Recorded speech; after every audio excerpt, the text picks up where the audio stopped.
مُسْتَضْعَفِينَ فِي الْأَرْضِ. Guess what the angels reply and say? أَلَمْ تَكُنْ أَرْضُ اللَّهِ وَاسِعَةً فَتُهَاجِرُ فِيهَا. Was Allah's earth not wide that you could have packed your suitcase and go search somewhere on Allah's earth where you could remain faithful to Allah? This is going to separate the men from the boys. Yes.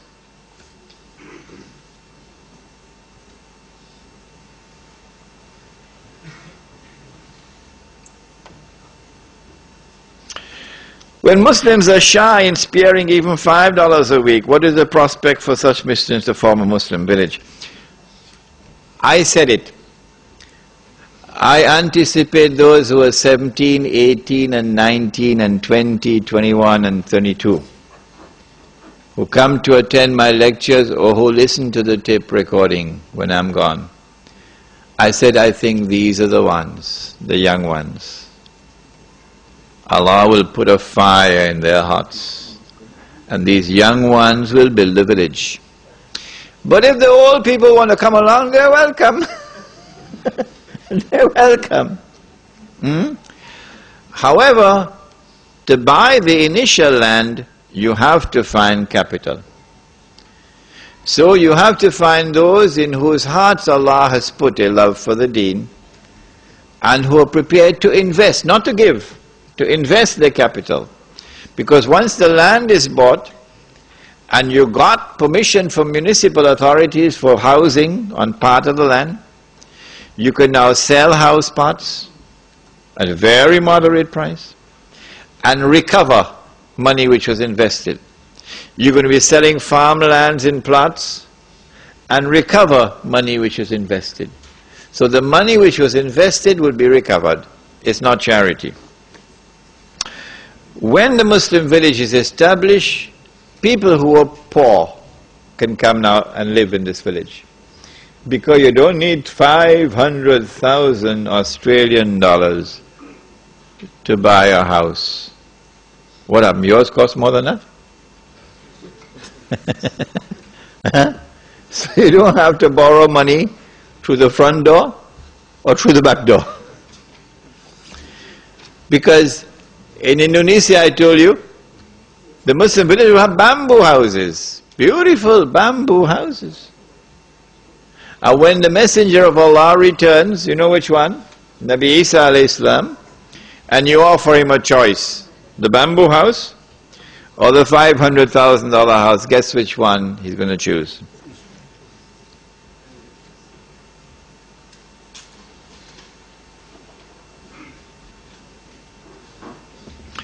Brother, you are talking about a Muslim villa. A Muslim villa? But in Sydney, the majority of Muslims live in Lakemba and Auburn, and these are areas known which is a crime zone in Sydney. How can you overcome the situation? I like this question. You know why? Because in the Muslim village, you can sleep with your windows open. Every single house I went to in South Africa had a big sign, yellow, red, armed response. Every single house. They had electrical wires, electrically wired. So if you touch that wire, you're going on holiday. Inside the house, not outside, inside the house, you have to go through burglar alarms.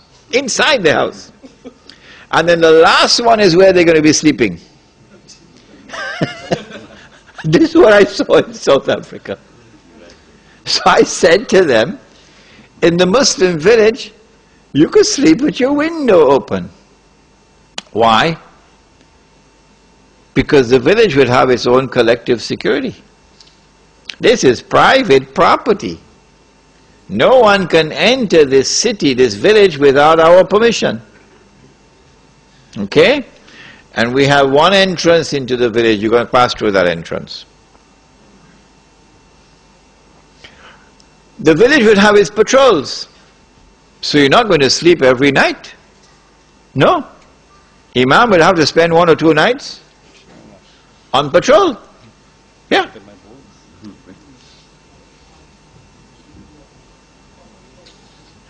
And so the collective security of the village, number 1. Number 2, the village does not have BMWs. It is when you have wealth and you display the wealth that people come after you. But when you live in a bamboo house, who's going to come after you? And so you'll have much more security. You drink alcohol in our village, we're going to beat you. Yeah. You're a Muslim and you drink alcohol in our village, we're going to beat you. Take all your shoes, take your shirt and wrap it up and beat him, because it's going to be a public disgrace for him. Drugs, we're going to solve that problem in the village, inshallah. Now, I am not going to build a village. You have to build a village. What I've done is to plant the idea in your mind. And I'm sure some of you are going to come up with better ideas than I can think of at the moment in respect of the village. Does the Amir of the Muslim village have the knowledge to be a mujtahid? Is that a prerequisite? A mujtahid is one who engages in ijtihad. When ijtihad takes place, whoever it is who performs the ijtihad, and now even the President of the United States, even the President of the United States is engaged in ijtihad, and the government of Australia and the government of Singapore, engage in ijtihad because they're giving us new versions of Islam. And they're telling us this is the right Islam. It is when the ijtihad takes place that you now have to examine that ijtihad. And it must gain ijma' of the learned before that ijtihad can be accepted as part of our law. Last question, the talk was very good, but why say that there are no sects in the village? For when you mentioned the Sufis and the Salafis, what happened to the Muslims and the Ahl Sunnah wal Jama'ah? In the Muslim village, we do not want anyone to identify himself as Sufi. We say keep that in your private life. Insofar as the public life is concerned, you don't belong to any sect. Insofar as the public life of the Muslim village is concerned, you're only a Muslim. That's all.